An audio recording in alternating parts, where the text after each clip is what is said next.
এই সন্ধ্যে 7:30 থেকে ম্যাচ রয়েছে সানরাইজার্স হায়দ্রাবাদ এবং গুজরাট টাইটান্সের মধ্যে ম্যাচ। গুজরাট অলরেডি এইবারের আইপিএল থেকে ছিটকে গিয়েছে, তারা আর জিতলেও কিছু হবে না, মানে তারা পুরো ছিটকে গিয়েছে। আর হায়দ্রাবাদকে প্লে অফে যাওয়ার জন্য বা প্রথম দুয়ে যাওয়ার জন্য তাদের এই ম্যাচটা জিততে হবে। প্রথম দুয়ে জিতলে হয়তো তারা রাজস্থানকে সরিয়ে হয়তো দুয়ে যেতে পারে, সেটার চান্স খুবই কম। তবে দুটো ম্যাচে জিততে পারবে। আমার মনে হয় দুটো ম্যাচে জিততে পারবে না, মানে দুটো ম্যাচ জিততে হবে কিন্তু দুটো ম্যাচ জিততে পারবে না। একটা হারবে, একটা হয়তো জিততে পারে। আজকেরটা হয়তো হেরে গেল, লাস্ট ম্যাচটা পাঞ্জাবের সাথে খেলা, ওই ম্যাচটা হয়তো জিতলো, বা পাঞ্জাবের সাথে ম্যাচটা কোনো কারণে হেরে গেল। দুটো এখান থেকে জেতা হায়দ্রাবাদের জিততে পারবে না। একটা জিতলে প্লে অফ কনফার্ম, একদম শিওর। আর দুটো জিতলে আরও ভালো অবস্থায় থাকবে। আর যদি দুটো ম্যাচই হারে সেক্ষেত্রে চেন্নাই এবং সিএসকে, মানে চেন্নাই আর আরসিবি এরা দুজন কিন্তু প্লে অফে চলে যাবে। সেক্ষেত্রে মানে কলকাতা, রাজস্থান, চেন্নাই, আরসিবি এই চারটে দল যাবে। সেক্ষেত্রে হায়দ্রাবাদ বিদায় নেবে এবারের আইপিএল থেকে, তার কারণ দুটো হারলে সেক্ষেত্রে আরও নেট রান রেট মাইনাস হবে। এখন তাদের নেট রান রেট কত রয়েছে আমি দেখে বলছি। তাদের নেট রান রেট রয়েছে হায়দ্রাবাদের +0.406। এবার যদি খুব বড় ব্যবধানে না হারে তাহলেও মাইনাস খেয়ে সেরকম একটা রান রেট থাকবে না। আর চেন্নাই এবং আরসিবির মধ্যে সেক্ষেত্রে একটা ওই আরেকটা জিনিস হতে পারে, যদি ওই ম্যাচটা না হয় বৃষ্টির জন্য, তাহলে হায়দ্রাবাদ আবার চলে যাবে। মানে আমি বলতে চাচ্ছি যে হায়দ্রাবাদ হয়তো ম্যাচ দুটোই হেরে গেল, আমি মেনে নিচ্ছি দুখানাই হেরে গেল, হ্যাঁ 14 পয়েন্ট হলো, আর আরসিবি রয়েছে 12 পয়েন্ট।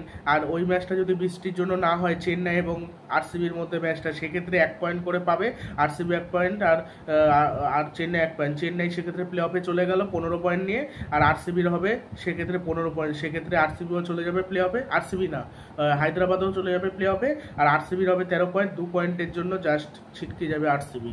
সেক্ষেত্রেও চান্স রয়েছে হায়দ্রাবাদের। এখন আরসিবির চান্স খুবই কম, আরসিবিকেও চেন্নাইকে হারাতে হবে। চেন্নাইকে যদি 18 রানে হারাতে পারে তাহলে তো যেতে পারবে, না হলে পারবে না। এবার চলে আসবে গুজরাট আর হায়দ্রাবাদের কথায়। হায়দ্রাবাদ এটা খেলতে চলেছে আহমেদাবাদেই মনে হয় খেলবে, এটা আহমেদাবাদে না হায়দ্রাবাদে, হায়দ্রাবাদে খেলবে। আহমেদাবাদে তো এর আগে খেলেছিল, হায়দ্রাবাদে খেলবে। হ্যাঁ, ওই ম্যাচটা কিন্তু জিতেছিল কি আমি বলছি, ওই ম্যাচটা গুজরাট জিতেছিল। গুজরাট কিন্তু হায়দ্রাবাদকে হারিয়েছিল। এই ম্যাচটা হায়দ্রাবাদ জেতার চেষ্টা করবে। প্রথমে ব্যাট করে 120 ওভার 162 রান তুলেছিল 8 উইকেটে সানরাইজার্স হায়দ্রাবাদ, আর 7 উইকেটে সেটা গুজরাট টাইটান্স চেস করে নিয়েছিল 5 বল বাকি থাকতে। 168 রান 3 উইকেট। ঋদ্ধিমান শাহ 13 বলে 25 রান করেছিল, গিল করেছিল 28 বলে 36 রান, 2 4 1 6 মেরে আউট। আর সাই সুদর্শন 36 বলে 45 রান করেছিল। এখন তো ঋদ্ধিমান শাহ উইকেট কিপার হিসেবে খেলছে না, উইকেট কিপার হিসেবে খেলছে কে, ম্যাথিউ ওয়েড। আর গিল আর সাই সুদর্শন কিন্তু ওপেন করছে। আগের ম্যাচে চেন্নাই সুপার কিংসের বিরুদ্ধে কিন্তু ভালো পার্টনারশিপ করেছিল। আগের ম্যাচে তো ওই যে বৃষ্টির জন্য হয়নি ম্যাচটা, কেকেআরের বিরুদ্ধে ম্যাচ ছিল, গুজরাট বেঁচে গেছে, ওই ম্যাচে হারতো। তার কারণ কলকাতা এখন যা ফর্মে রয়েছে, এখন গুজরাট হারবে, এমনিতেও হারতো। গুজরাট বেঁচে গেছে হারের হাত থেকে। আর ডেভিড মিলার 27 বলে 44 রান করে সেই ম্যাচে ভালো ফিনিশ করেছিল, 4টে 4 2 6 মেরেছিল, 162 স্ট্রাইক রেটে ব্যাটিং করেছিল ডেভিড মিলার। আর বিজয় শঙ্কর 11 বলে 14 রান করেছিল, 2 4 মেরেছিল বিজয় শঙ্কর, এবং খুব ভালো বোলিং করেছিল মহেশ শর্মা এই জিটির হয়ে।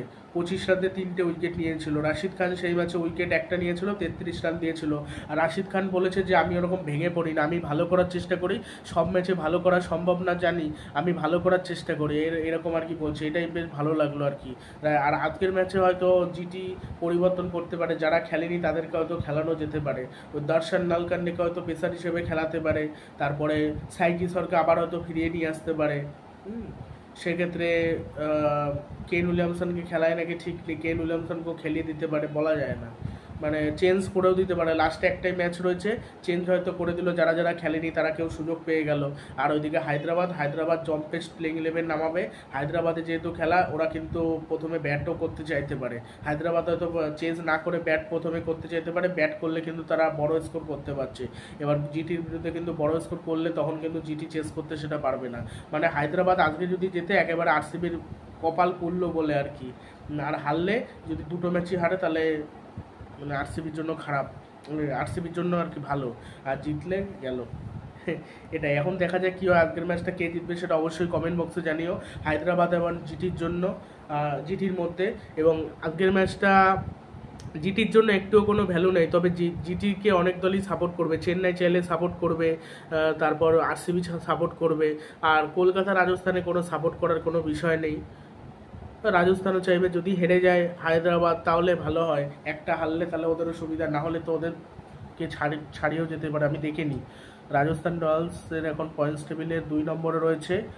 রাজস্থান রয়্যালস 8টা জিতেছে, 4টে হেরেছে, 2খানা জিতলে সেক্ষেত্রে 10টা যেতে হবে, 2খানায় যদি হারে সেক্ষেত্রে 8টা, 2খানার মধ্যে 1খানা তো জিতবেই।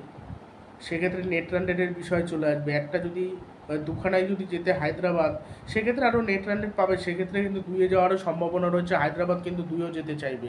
এবার দেখা যাক এখন কলকাতার সাথে কার ম্যাচ পড়ে। কলকাতা তো সবার উপরে 1 নম্বরে রয়েছে, কলকাতারও রাজস্থানের সাথে একটা ম্যাচ রয়েছে। ওই ম্যাচটা অনেক কিছু নির্ভর করবে যে 1-2-এ কে থাকে। রাজস্থান যদি জিততে পারে 2-এ থাকবে, না হলে কিন্তু হায়দ্রাবাদ জিতলে আবার হায়দ্রাবাদেরও কিন্তু 2-এ যাওয়ার সম্ভাবনা রয়েছে। হায়দ্রাবাদও চাইবে আগে জিতে নিতে। আর প্যাট কামিন্সের নেতৃত্বে কিন্তু খুব একটা খারাপ খেলছে না হায়দ্রাবাদ। আমি মনে করি অ্যাডিন মাকরামের থেকে অনেক অনেক গুণ কিন্তু ভালো পারফরমেন্স করছে, ভালো বোলিং করেছে। 20 কোটি টাকার মতো প্লেয়ারের মতনই পারফরমেন্স করছে প্যাট কামিন্স। ব্যাট হাতেও কিছু কিছু ম্যাচে আমরা দেখেছি, তবে কেকেআরের হয়ে যেরকম ব্যাট হাতে জ্বলে উঠেছিল সেরকম হয়তো ব্যাটিং করা লাগছে না, বাট করে দিচ্ছে। তারপর ট্র্যাভিস হেড, এই ট্র্যাভিস হেড যা খেলছে আর অভিষেক শর্মার সাথে ভালো বন্ডিং হচ্ছে, ভালো খেলে দিচ্ছে। তবে রাশিদ খান, মহিত শর্মা এরা কেমন পারফরমেন্স করে গুজরাটের হয়ে সেটা দেখতে হবে। এরা যদি ভালো পারফরমেন্স করে গুজরাট ভালো খেলবে, এরা যদি ভালো খেলতে না পারে তাহলে হায়দ্রাবাদ মানে আরামসে ভালো খেলে দেবে।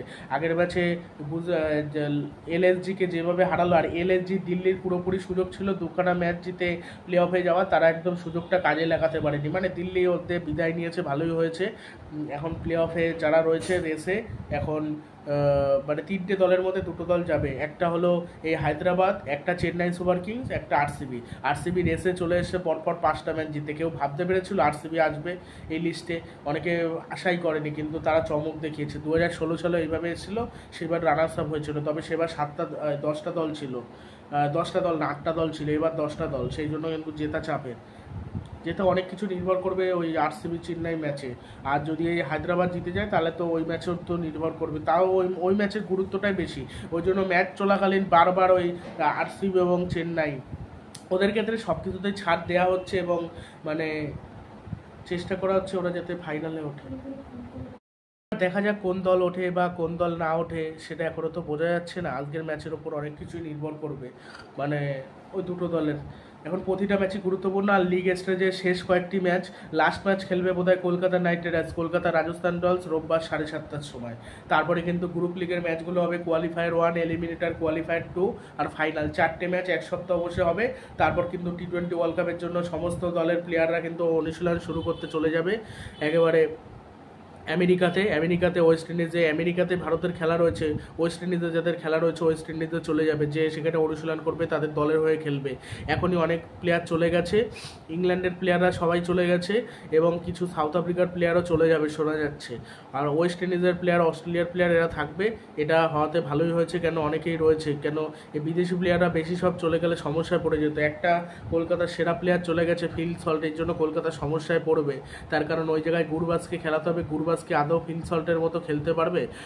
তবে ফিল সল্ট আর নারিন যখন খেলতে পারেনি তখনও কিন্তু কলকাতা ভালো ব্যাটিং করেছে, তবে আরও স্কোরটা বেশি হওয়া যেতে পারতো, সেখানে একটু কম হয়।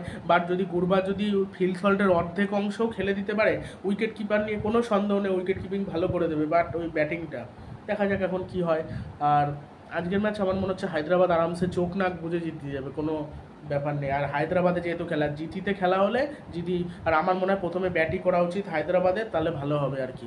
আর আমার এইবারের আইপিএলে দিল্লি, গুজরাট, হ্যাঁ, এই টিমগুলো খেলা দেখতে ভালোই লাগে না, ঘুম পেয়ে যায়, সত্যি কথা বলতে জঘন্য লাগে, মানে ভালো। আর লখনৌ, কিছু কিছু টিমের ভালো, পাঞ্জাবেরটাও ভালো লাগেনি। কিছু কিছু টিমের যেমন হায়দ্রাবাদেরটা জমজমাটপূর্ণ খেলা, তারপর চেন্নাইটা তাও কিছু কিছু ওরা স্লো রান করে, তো কিছু ক্ষেত্রে ভালো, কিছু ক্ষেত্রে অতটা ভালো না, মোটামুটি। আর মুম্বাইটাও জঘন্য। আর আরসিবিটা খারাপ না, আর আরসিবিটা ভালোই, ওরা শেষের দিকে ভালোই খেলছে। আর কলকাতারটা তো বেস্ট, আর রাজস্থান রয়্যালসেরটা ভালোই, কিছু কিছু দলেরটা বেস্ট। অন্যবার কলকাতারটাও জঘন্য লাগে, সত্যি কথা বলছি, কলকাতার ফ্যান হয়ে বলছি। অন্যবার যেরকম খেলে না, খেলা দেখতে বসতে ইচ্ছা করে না, আর এইবার তো তাও ভালো খেলছে, এই জন্য ভালো লাগছে। এই হলো বিষয়। মানে প্রতিবারই একটা দল বাজে খেলবে এরকম হতে পারে না, আবার প্রতি দল যে খারাপ খেলবে এরকমও হতে পারে না, মানে ভালো খেলা খারাপ খেলা দুটোই থাকে। আগেরবার দুবার কলকাতা ভালো খেলতে পারেনি, এবার ভালো খেলছে। তাও তো 2021 সালে কলকাতা যেরকম ঘুরে দাঁড়িয়েছিল, আরসিবি ঘুরে দাঁড়ানোর চেষ্টা করছে। আরসিবি যদি প্লে অফে যায় চমক মানে চমক ওইটাই একটা রয়েছে। আরসিবি যদি প্লে অফে যায়, আরসিবির প্লেয়াররা আনন্দিত তো হবে, ফ্যানরা অনেকে আশা করে থাকবে যে আবার হয়তো কাপ জিততে পারবে। তবে যাওয়াটা খুবই চাপের বিষয়। 8টা টিম হলে আরামসে চলে যেত। আর সানরাইজার্স হায়দ্রাবাদ বেশ ভালো কয়েক বছর ধরে খেলতে পারেনি ঠিকই, কিন্তু এই বছর ভালো চমক দেখাচ্ছে। আর আজকে সানরাইজার্স হায়দ্রাবাদ হয়তো আমি দেখতে পারি, আমরাই দেখতে পারি যে তাদের যে সমস্যাটা হচ্ছে 3 নম্বরে অ্যারিন ম্যাকরামকে খেলায় রাখি, সেটাই দেখতে হবে। কেন অ্যারিন ম্যাকরামকে বসিয়ে রেখেছে ওই জায়গায়, কিন্তু সমস্যা হচ্ছে 3 নম্বরে কেউ সেটেল হতে পারছে না। কোনো সময় ওয়াশিংটন সুন্দরকে পাঠায়, ওয়াশিংটন সুন্দর না তো শাহবাজ আহমেদ, আবার কোনো সময় রাহুল ত্রিপাঠীকে খেলাচ্ছিল, তারপর আনমোল প্রীত সিংকে খেলাচ্ছিল। কী হয়, 3 নম্বর জায়গা নিয়ে ওদের সমস্যা। আর ওই ওপেনিং পার্টনারশিপ না হলে ওরা গেল, ওই হেনরি ক্লাসেন একা পারে না। আর আব্দুল সামাদ সেইভাবে ফিনিশ করতে পারেনি হায়দ্রাবাদের হয়ে।